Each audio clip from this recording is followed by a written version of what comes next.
Shh, ini bukan kawasan yang aku familiar. Tak pernah aku cam dan lalu kawasan ni. Kita dah kena main dengan diorang. Kita kena lawan dan jangan takut sebab kita bukan nak kacau sesiapa.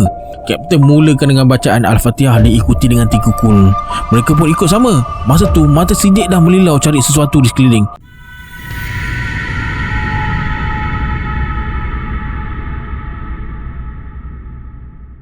A'udzubillahi minasyaitonirrajim. Bismillahirrahmanirrahim. Assalamualaikum semua, kembali lagi bersama saya Syarul. Terima kasih sebab dah klik video ni. Semoga yang menonton video ni ditambahkan rezeki dan dipermudahkan urusan dunia dan akhirat. Hari ini saya akan kongsikan 5 kisah mistik yang terjadi di Gunung Ledang, termasuk kisah saya sendiri. Siapa yang ada pengalaman mistik dekat sana? Nanti komen dekat bawah ya. Jangan lupa like, subscribe dan komen dalam video ni pada yang nak join grup Telegram saya. Saya letakkan link dekat bawah. Macam biasa, sebelum saya mulakan, jom kita baca selawat dulu. Sallallahu Rabbuna ala nuril mubin Ahmad al-Mustafa Sayyidil Mursalin. Sallallahu Rabbuna ala nuril mubin Ahmad al-Mustafa Sayyidil Mursalin. Sallallahu Rabbuna ala nuril mubin Ahmad al-Mustafa Sayyidil Mursalin. Tanpa buang masa lagi, jom let's jump to Rabak Serah.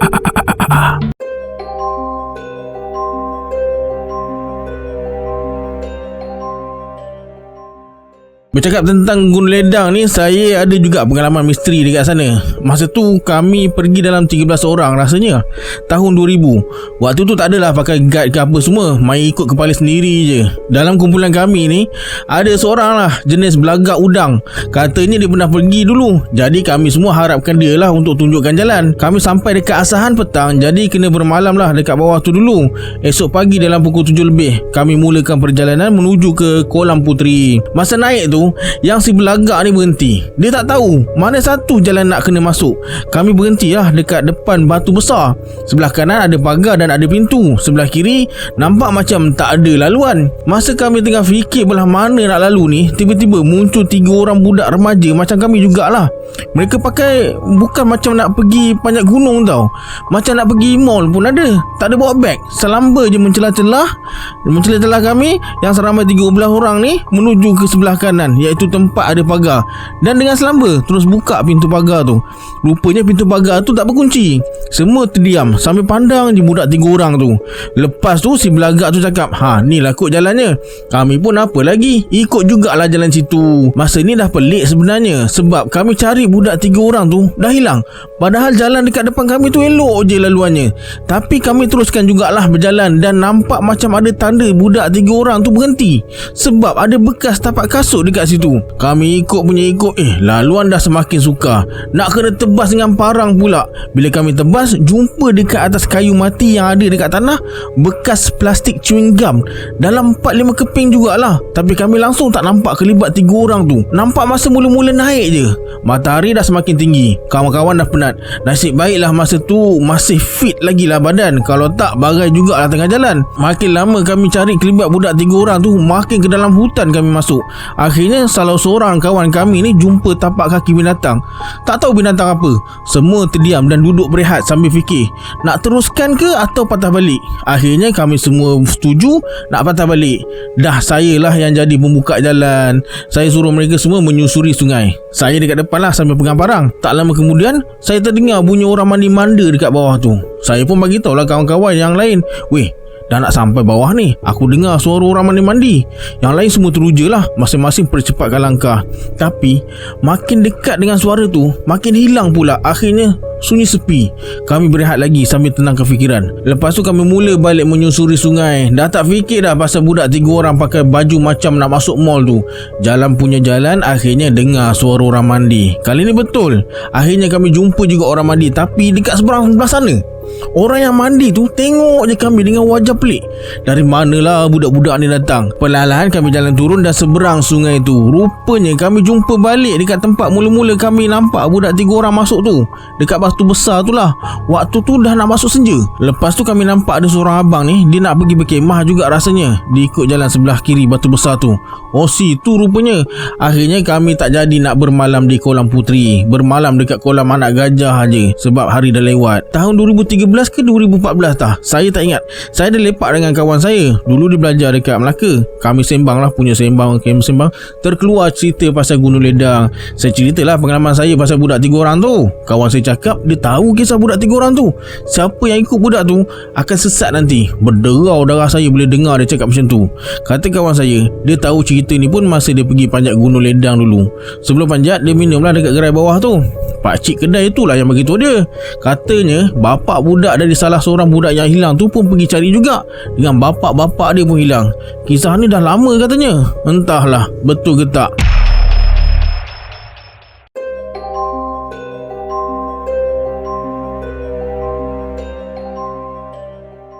Kisah ni jadi waktu zaman belajar kolej dulu. Masa tu Udin jadi komander junior kadet bomber sebuah institusi pengajian di Johor. Dekat je lah kolej dia dengan Gunung Ledang tu. Biasalah bila cuti semester ada je lah kegiatan camping, khidmat masyarakat dan sebagainya. Masa cuti semester, Udin sertai aktiviti mendaki gunung dengan lebih kurang 30 orang anggota biasa, komander senior dan beberapa jurulatih lah. Lelaki tak sampai 10 orang pun. Yang lain semuanya perempuan. Tapi macam biasalah bila camping ni, lelaki perempuan semua muda lagi kan. Zaman tengah nak naik, ayat mengayat sesama peserta tu perkara biasa. Lagi-lagi orang ada pangkat sikit ni, senang sikit lah nak mengayat. Sepanjang perjalanan mendaki sampai ke tempat kemah, pada hari pertama tu semua berjalan lancar. Pasang kemah tak ada yang mulut celupa, bergurau senda, semua berpada-pada lah. Masa pendakian tu, Udin sentiasa jadi orang terakhir. Jadi dia rapat dengan Asha dan rakan baiknya Ann. Mereka berdua ni junior dan jadi rebutan senior sebab keturunan Arab dan comel sangat. Asha dengan Ann ni tak naklah jalan depan sebab senior suka mengayat mereka. Lepas siap semua naikkan kemah, tim memasak, sibuk memasak lah. Yang lain-lain pun buatlah kegiatan sendiri. Mulanya semuanya berjalan lancar, hinggalah seorang komander senior perempuan ajak Asha dan rakan-rakan satu kemah untuk buat bacaan Yasin sebab malam tu malam Jumaat. Mereka pun bacalah Yasin lepas maghrib. Masa tu Udin cuma lepak-lepak je lah lepas solat maghrib sambil tunggu masa nak dating dengan Asha. Selesai baca Yasin dalam kemah, Asha solat isyak dan lepas solat tu dia datang dekat Udin dengan muka pucat dan mata berair. Din, tadi ada mata merah pandang Asha masa solat. Dia betul-betul depan Aisyah, dekat sebelah pokok sana tu. Tempat mereka solat ni tempat terbuka, ada atap kanvas je. Udin terus cakap, Aisyah tak minta ke nombor ekor ke, bulu perindu ke, tak pun suruling ajaib ke? Pelepap, kena penampar dekat bahu. Serentak dengan itu, Udin nampak benda melayang-layang dekat pokok-pokok sebelah kemah Aisyah ni. Kemah mereka ni ujung sekali. Baru pukul 9 malam masa tu. Peserta lain tengah bersiap dalam kemah. Udin suruh Aisyah diam dan bawa dia ke kemah jurulatih. Mereka ceritalah pada jurulatih. Jurulatih cuma cakap, benda ni tak boleh kacau lagi. Kau jaga kemah Platon Asya ni. Nak jaga sangat anak dara orang kan? Kau tidur luar kemah ada orang ni. Sudah, terpaksa jadi pak tukun depan kemah pula.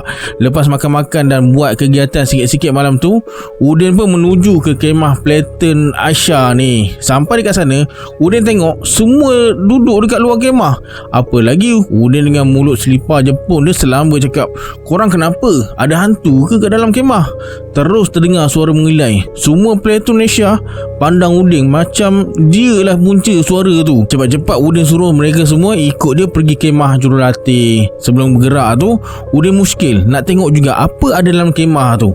Dia suluh dalam kemah dan nampak dalam kemah tu penuh najis. Tak tahulah najis apa, melekat melata dekat atap kemah tu, dekat sebelah dalam tu, dekat atap kemah, macam orang buat plaster ceiling.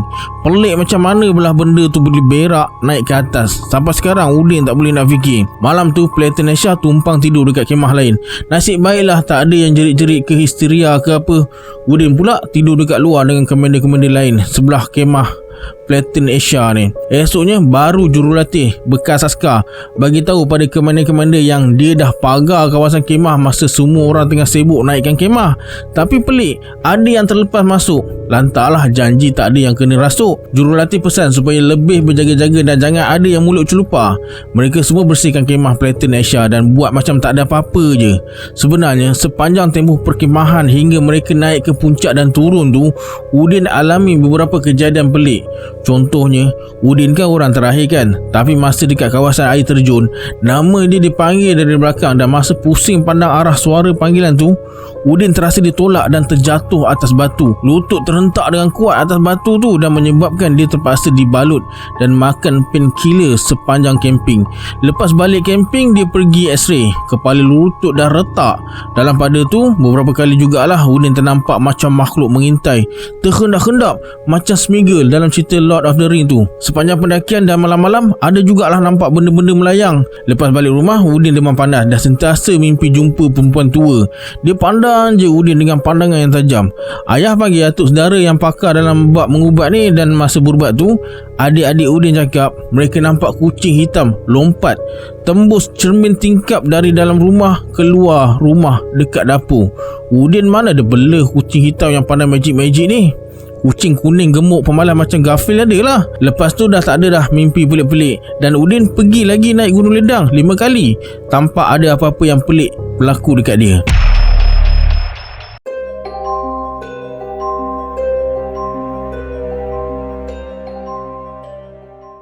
Bulan Disember 2011 nak masuk ke 2012, masa tu UKM adakan program mendaki Gunung Ledang bersama kelab kembara Kolis. Lebih kurang 60 orang yang terdiri daripada lelaki dan perempuan. Untuk pengetahuan, Gunung Ledang ni adalah salah satu taman negara Malaysia yang dijaga. Sepatutnya pada tarikh mereka pergi itu, Gunung Ledang ditutup untuk pendakian sebab ada kerja penyelenggaraan oleh pihak hutan, tapi mereka dah buat surat siap-siap dan nak bantu apa yang boleh. Setiap barang yang dibawa naik mestilah ditulis dan diberitahu pada ranger hutan sebab nanti turun tak boleh kurang satu barang pun. Siapa yang bawa rokok tu pun kena kira sekali berapa batang rokok yang dia bawa naik. Pukul 8 pagi mereka mulakan pendakian yang dimulakan dengan tangga mahligai. Siapa pernah daki Gunung Ledang mungkin tahu tangga ni ada 700 anak tangga. Macam biasa, golongan perempuan yang akan ketinggalan dekat belakang. Ajak sebagai AJK program kenalah bertanggungjawab duduk belakang sekali nak pastikan tak ada yang tertinggal. Macam-macam lah teknik ajak ajar supaya tak berapa penat dan tak patah semangat masa mendaki nanti. Lebih kurang pukul 1 petang mereka sampai di puncak dan mereka kena tolong buatkan tebing dari sabut kelapa yang disediakan. Dah selesai semua kerja penyelenggaraan, mereka pun turun. Masa perjalanan turun, ajak dalam kelompok kedua terakhir yang ada dekat belakang. Sebabnya kena tunggu golongan perempuan yang sakit dan melecet kaki. Jalan pun seret kaki je macam zombie. Bayangkan lambat dia macam mana. Kelompok ni ada 8 orang. Ajak, Ali kawan dia, seorang ranger, dan 5 orang wanita yang sakit kaki tadi.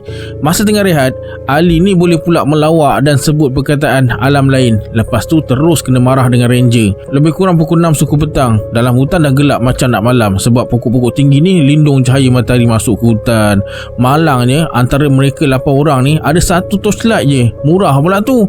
Sebab tak sangka lah sampai ke malam. Sepatutnya boleh sampai bawah sebelum maghrib. Pergerakan tim ajak ni semakin perlahan sebab mereka lelaki 3 orang ni biarkan perempuan jalan dekat depan, dan mereka ni mula rasa takut sebab dah gelap. Ajak pun tunjuklah hero, offer diri pegang torchlight dekat depan sambil cari jalan turun lah. Bila dah terlalu gelap dia macam kita pejam mata sambil berjalan. Macam tu lah gelap dia. Ajak pun tanyalah ranger sebab dah tak nampak jalan yang mereka kena lalu walaupun dah suluh dengan torchlight. Kau main jalan nanti sesat pula. Tak pasal-pasal masuk buletin utama TV3. Ranger tu pun bagi tahu suruh ajak suluh torchlight dekat batang pokok, cari reflektor besi yang melekat dekat batang pokok. Itulah jalannya. Baru tahu tujuan reflektor tu kan. Bayangkanlah jalan turun gunung, kena pijak akar kayu yang licin dengan gelapnya, dengan torchlight murahnya, dengan nak kena guide 7 orang dekat belakang nak cari reflektor lagi. Ajak kena suluh merata nak cari reflektor tu. Bila nampak reflektor, ajak akan pergi ke arah reflektor tu. Turun seorang lebih kurang 10 langkah berhenti. Lepas tu kena suluh akar kayu untuk 7 orang lagi jalan supaya tak jatuh. tu. Lepas dah 7 orang tu sampai dekat Ajak, dia kena suluh merata lagi sekitar hutan nak cari reflektor dan turun ke arah reflektor tu lagi. Berulang kali Ajak buat macam tu. Masa tu Ajak tak rasa takut lagi sebab bajet hero kan. Ada satu masa tu Ajak tengah cari reflektor, dia ternampak satu taman yang cantik tersusun atas tanah yang rata di sebelah kiri dia. Padahal Ajak tengah turun gunung ni, sepatutnya tanah menurun lah kan. Tapi tidak bagi taman cantik tu. Ajak masih nak jadi hero lagi. Untuk pengetahuan, Ajak seorang je yang nampak taman cantik tu. Yang lain pandang ke bawah je. Sebab jalan atas ke akar kayu licin tu agak bahaya. Lepas tu selang beberapa minit tengah cari reflektor tu, Ajak tersuluh sebuah rumah kayu besar betul-betul sebelah kanan dia. Terkejut beruk Ajak masa tu. Dia mula rasa tak sedap hati dan terus baca surah-surah yang dia ingat. Macam biasalah, 7 orang lain memang tak nampak rumah tu. Kali ni Ajak kurangkan langkah dari 10 ke 3 langkah. Dia berhenti dan tunggu. 3 langkah Ajak turun, dia berhenti dan suluh jalan untuk yang lain. Lutut dah tergetar. Yelah, nampak rumah tu sama-sama dalam gelap, berpandukan torchlight murah je. Ajak bagi alasan jalan bahaya, tak boleh jauh sangat, padahal dah getar lutut sebenarnya. Selang beberapa minit kemudian, Ajak dah tak jumpa reflektor tu. Dia jadi gelabah, takut tersesat. Ajak pun dah takut nak suluh merata lagi, takut nampak benda pelik-pelik. Ternyata reflektor tu ada dekat penghujung laluan kanopi. Sejak bila pula ada laluan kanopi cantik dalam hutan ni? Atas tanah rata pula tu. Laluan kanopi tu lebih kurang 30 meter dan tanahnya berpasir, bukan tanah atau akar kayu. Macam masuk dewan kahwin. Lalu bawah laluan kanopi tu, tapi dalam hutan. Ajak dah fikir bukan-bukan, betul ke kena masuk dalam laluan kanopi ni? Tapi dia redah juga sebab dah terlalu takut nak duduk dalam hutan tu lama-lama, nak sampai bawah cepat-cepat. Lepas lalu je laluan kanopi tu, Ajak rasa lega sikit. Lepas tu mereka berehat sebab para wanita dah tak larat. Mereka berani berehat sebab tak nampak apa yang Ajak nampak tu. Masa berehat tu, Ajak pergi belakang tanya ranger, "Abang, saya rasa kita dah salah jalan dah ni. Abang kata jalan naik dan jalan turun sama, tapi yang kita lalu ni tak sama bang." Ranger tu suruh Ajak diam je dan teruskan perjalanan ikut reflektor. Mereka pun teruskan perjalanan. Lebih kurang pukul 8.30 malam, mereka kena lalu sebelah batu yang amat besar, sebesar sebuah rumah. Ada lebih kurang 20 biji batu. Setahu Ajak, masa naik tadi ada lebih kurang 5 biji batu je. Ajak syak ini mesti batu orang betapa.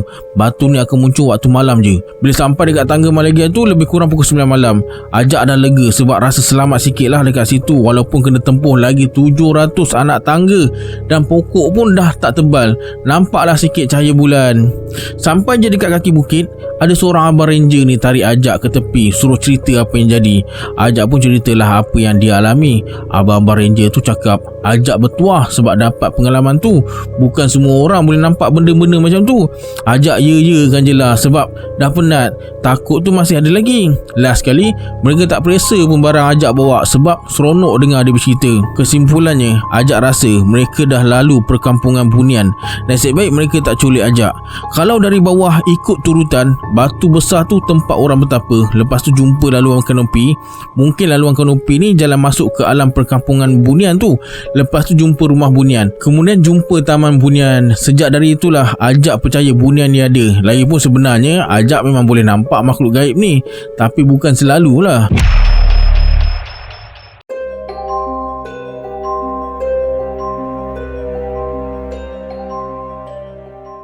Kisah ni pengalaman pertama kali Alif pergi ke air terjun Gunung Ledang dengan kawan-kawan dan pertama kali keluar dari JB naik motosikal sendirian. Peristiwa ni berlaku lebih kurang pada tahun 2016. Alhamdulillah akhirnya ibu setuju benarkan Alif konvoi beramai-ramai naik motosikal pergi air terjun Gunung Ledang atau dulu dikenali Tangkak. Alif happy gila sampai tak lena tidur. Tak sabar nak ride dengan kawan-kawan, berkemah dan daki Gunung Ledang kan. Umur dia masa tu baru 18 tahun. Lepasan SPM, ibu benarkan Alif konvoi pun sebab dia dah ada lesen. Esoknya lepas Jumaat, Alif gerak dengan kawan dia bernama Raja, Zarul dan Rafi. Alhamdulillah lebih kurang pukul 6 lebih petang mereka sampai di kawasan Tangkak tu. Itu pun disebabkan tersesat beberapa kali. Bila dah sampai, mereka tak dibenarkan masuk sebab dah lebih pukul 6 petang. Tapi tak apalah sebab semangat nak habiskan masa dekat air terjun, jadi mereka cari surau atau masjid untuk tumpang tidur. Ceritanya bermula sejak mereka tersesat lagi. Cuma yang Alif rasa muskil tu dekat sana memang dah gelap sangat, padahal baru masuk pukul 6 lebih. Masa tersesat tadi sebenarnya mereka dah kena ganggu. Masa tersesat tu mereka salah masuk lorong. Sepatutnya masuk lorong yang kedua tapi termasuk lorong yang pertama. Masa masuk tu kiri kanan jalan hanya ada pokok sawit dan tak terlalu dalam. Tapi bila sampai hujung baru tahu tempat tu khas untuk mendaki je, bukan main air terjun. Terpaksalah patah balik. Tapi masa patah balik tu mereka rasa jalan tu panjang sangat, sedangkan masa mula masuk tadi rasa dekat je. Dah lah kiri kanan kelapa sawit. Tiba-tiba terdengar macam bunyi sesuatu ikut mereka dari tepi. Bila Alif pandang tepi, dia nampak dubuk tengah kejar mereka. Masalahnya ini dekat Malaysia, mana ada dubuk? Bukan ke dubuk tu dekat Afrika? Takkanlah tuan punya ladang sawit ni berledubuk kan? Dah lah yang mengejar tu bukan seekor dua tapi lebih 7 ekor dengan matanya yang merah menyala. Alif dengan kawan-kawan mula kelang kabut bawa motor. Motor yang Alif bawa dah habis pulas dah, tapi rasa berat semacam. Masa tu Alif dekat sebelah Zarul. Dia ajak Zarul azan sama-sama sebab ibu ada pesan kalau rasa ada gangguan dan rasa tak selamat, azan je kuat-kuat. Si Zarul ni pula boleh cakap, belum masuk maghrib lagi takkan nak azan. Alif paksa juga azan. Azanlah mereka berdua sambil menunggang. Alhamdulillah lepas azan dubuk-dubuk tu hilang serta-merta. Lepas tu mereka jumpa jalan masuk. Lepas dah kena halau dengan Pak Gad dekat air terjun tu sebab tak bagi bermalam dekat sana, mereka pun cari surau atau masjid berdekatan dan jumpa surau yang agak terpinggir dari laluan biasa. Surau ni kumpulan tabligh yang jaga. Mereka pun minta izin untuk bermalam dan diizinkan oleh penjaga surau tu lah. Nama abang tu pun Alif dah lupa. Apa yang pasti sempatlah mereka ditazkirah tentang hala tujuh hidup, cerita tentang kisah Nabi, sunnah Nabi. Alif pun layan je lah. Nasib baik masa bertolak tadi ibu ada bekalkan air kopi dan biskut. Hujan pula malam tu kan. Tapi yang tak seronoknya malam tu juga si Raja dan Rafi tukar fikiran nak ikut tim lain ke Tioman, dan si Zarul pula nak balik JB. Alif nak alang tak boleh sebab masing-masing nak motor sendiri. Lagipun mungkin mereka rasa tak seronok kot setakat air terjun je kan. Alif tetap nak tunggu walaupun terpaksa pergi seorang. Entah kenapa hati dia bagai ditarik-tarik untuk ke air terjun tu. Malam tu Alif tinggal seorang dekat surau tu ditemani abang-abang tabligh sambil bercerita tentang pengalamannya. Alhamdulillah pagi-pagi abang tabligh dah siapkan ubi rebus dan ikan masin. Lepas sarapan Alif terus gerak ke air terjun. Cuaca masih pagi dan sejuk. Masa sampai tu Alif seorang je pengunjung yang ada dekat situ. Abang Gad tu pesan jangan naik awal sangat sebab gelap lagi. Alif buat tak peduli je dan terus naik sampai ke tingkat paling atas tanpa rasa takut. Bila sampai dekat atas, dia mandi dan menyelam puas-puas. Masa tengah menyelam tu, Alif perasan dia macam terdengar ada suara bising orang macam mandi-mandi berdekatan dengan tempat dia menyelam tu. Alif rasa lega lah sebab ada orang dekat situ kan. Suara tu ramai macam satu family. Alif minta dari sebalik batu dan nampak memang ada satu family tengah bergurau senda di sebalik batu tempat dia menyelam tu. Alif buat keputusan nak ke sebelah batu, nak main air berdekatan dengan family tu lah. Tapi masa dia melangkah melepasi batu tu, family tu dah hilang sekelip mata. Sup, Alif terus rasa seram, meremang satu badan. Tapi dia tetap mandi juga dekat situ. Alif pun tak tahu kenapa dia berani sangat masa tu. Lepas puas mandi, selfie dan menyelam, Alif pun bergerak turun. Waktu tu dalam pukul 8 lebih pagi. Masa tengah santai-santai turun tu, Alif terjumpa si Zarul.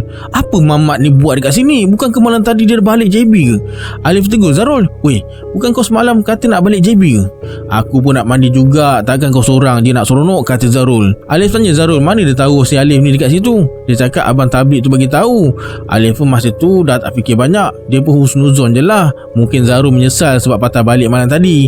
Tapi dalam hati Alif tetap keliru sebab dari JB ke Tangkap bukan dekat. Dia patah balik JB pun pukul 3 pagi. Takkan tak penat. Tapi disebabkan Alif ni memang spesies hantu air, nak pula si Zarul ni ajak naik atas semula, Alif pun on je lah. Alif temankan Zarul naik semula ke tingkat atas air terjun, mandi-manda menyelam. Tapi Zarul ni banyak menyendiri dan duduk pun jauh dari Alif. Dia buat hal dia je. Alif pun malas lah nak banyak tanya sebab mungkin dia penat agaknya. Si Zarul ni pula asyik perhati Alif je. Macam tu lah.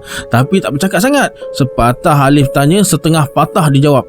Alif pun malas nak ambil pusing masa tu sebab bukan selalu dapat datang sini. Jadi dia pun sambung main air. Lebih kurang pukul 10 pagi macam tu, Alif ajak Zarul turun. Masa turun tu, Zarul jalan dulu, tinggalkan Alif dekat belakang.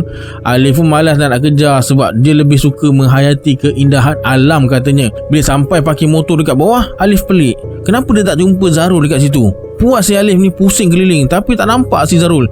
Alif telefon Zarul. "Weh, apa pasal kau tinggal aku Sampai hati kau balik seorang kan?" Si Zarul pula dengan suara baru bangun tidur menjawab, "Tinggal apa pula ni? Aku kan memang balik JB malam tadi. Dah kau yang tak nak ikut."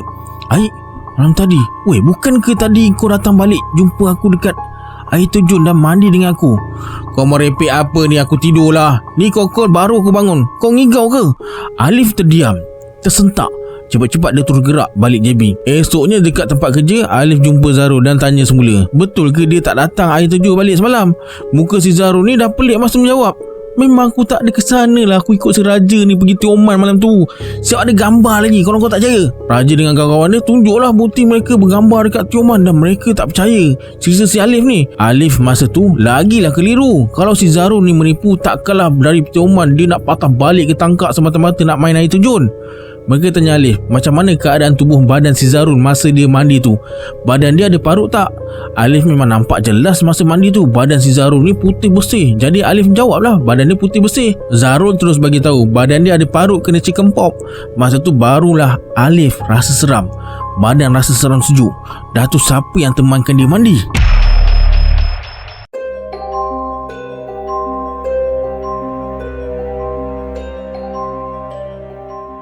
Kejadian ini berlaku pada tahun 2003 masa Siddiq masih belajar di sebuah institusi pengajian di Melaka. Awal minggu tu mereka satu dom amat teruja sebab akan pergi bercuti lepas habis exam pada hari Khamis yang cuma tinggal 2 hari je lagi. Trip kali ni terbagi kepada 2 kumpulan. Satu jenis yang nak sampai ke puncak, geng hiking lah, dan kedua adalah tim Siddiq jenis yang nak santai dalam hutan sambil ambil pengalaman kata orang. Tiba hari tersebut, mereka bertolak dari Pekan Jasing yang waktu tu tempat lepak dekat waterfront je. Selesai isi perut, mereka bergerak. 2 van bawa mereka ke lokasi. Van yang bawa geng hiking naik dari Sagil. Siddiq and the gang santai je naik daripada Asahan. Waktu tu bukan semua orang ada handphone sebab masa ni SIM card punya starter pack tu punyalah mahal. Sebab tu ramai yang tak mampu nak pakai handphone. Sampai dekat sana, segala kelengkapan barang disusun dan dikira sekali lagi untuk pastikan semua teratur. Geng Siddiq ada 8 orang dan mereka buat rokok lah untuk pastikan semua kenal antara satu sama lain.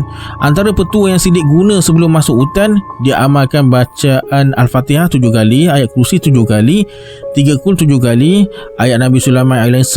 Mulakan dengan langkah kanan dan masa melangkah pastikan tumit, jangan cecah tanah lebih kurang dalam 20 tapak sambil zikir La ilaha illallah. Disebabkan mereka 8 orang ni geng santai, setiap kali penat mereka akan berhenti makan.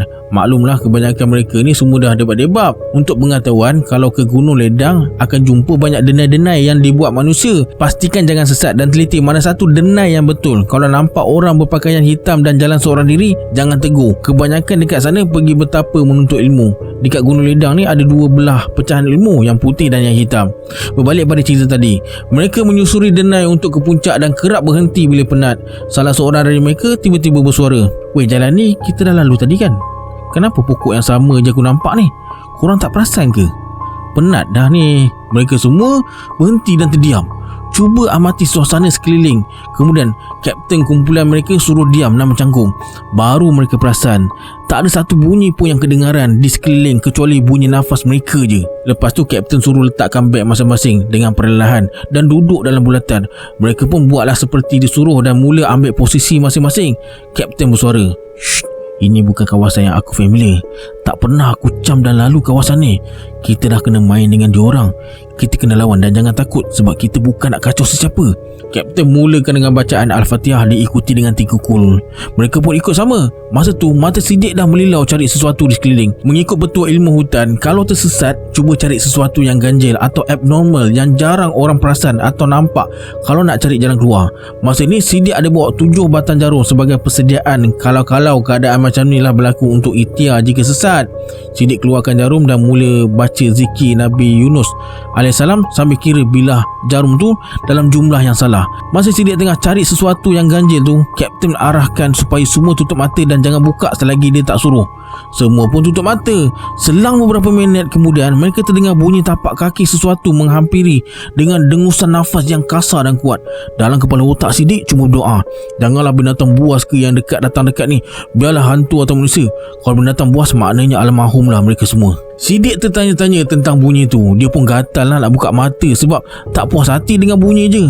Padahal tengah takut tu, Sidik buka mata sikit dan ternampak ada satu sosok tubuh berpakaian hitam macam pendekar tengah pegang tombak. Mukanya tak uduh tapi bengis yang amat. Dekat belakang sosok pendekar tu ada binatang yang Sidik tak tahu apa binatang tu. Badan macam gajah, leher panjang, kaki ada 4, satu pendek, kepala kuda dan ada tanduk kecil macam badak sumbu dekat tengah-tengah kepala. Benda ni keliling mereka yang tengah duduk sambil tutup mata tu. Tiba-tiba sosok pendekar tu hentak tanah dengan tombaknya dan satu bunyi ngauman macam harimau mereka dengar. Kemudian sosok pendekar tu dan binatangnya hilang dari pandangan. Kapten mereka pun bagi arahan dah boleh buka mata.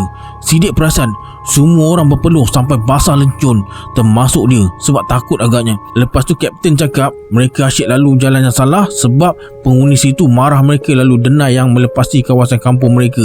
Dah terkacau tempat yang tak sepatutnya. Sosok pendekar tu suruh mereka patah balik menyusuri jalan tadi dalam 15 langkah. Nanti akan sampai ke tempat yang last mereka berhenti. Benda tu bagi amaran dan pesan jaga adab kalau nak masuk Gunung Ledang. Kata pendekar tu dia adalah pengawal dekat sini. Ketua dia suruh jumpa mereka semua sebab mereka dah masuk sempadan kampung. Ketua dia nak tahu adakah mereka nak buat onar dekat sini atau tak. Dipendekkan cerita, setelah berpuas hati dengan jawapan Kapten, pendekar tu pun lepaskan mereka pergi. Lagipun mereka beragama Islam juga. Ketika mereka jumpa jalan keluar dengan izin Allah, barulah mereka perasan waktu tu dah dekat pukul 7 malam. Maknanya mereka dah sesat lebih kurang 5 jam. Masing-masing penat dan berehatlah isi perut. Mereka makan habis bekalan dan Kapten cakap malam ni mereka kena bermalam dekat sini. Esok pagi kena gerak balik sebab bekalan makanan dah habis. Malam tu mereka bermalam dan gangguan agak kurang, cuma terdengar beberapa hilayan gelak ketawa dan bau-bau masakan yang enak je. Kapten cakap kalau terbau sesuatu, dengar atau nampak apa-apa, ini semua cubaan. Jangan tegur dan ambil peduli. Malam tu mereka tak tidur lena sebab berjaga, takut-takut ada binatang yang datang menyinggah. Alhamdulillah mereka berjaya harungi keadaan malam tu. Selesai solat subuh, mereka pun mula bergerak turun dan sampai ke laluan keluar. Okey, sampai sini kisah yang dapat saya kongsikan hari ini. Sebelum kita berpisah, anggaplah kisah ni sebagai hiburan semata-mata. Janganlah terlalu mudah percaya. Hanya yang mengalaminya tahu akan kebenaran sesuatu kisah tu. Kita berjumpa di video akan datang. Saya Syarul. Assalamualaikum. Adios.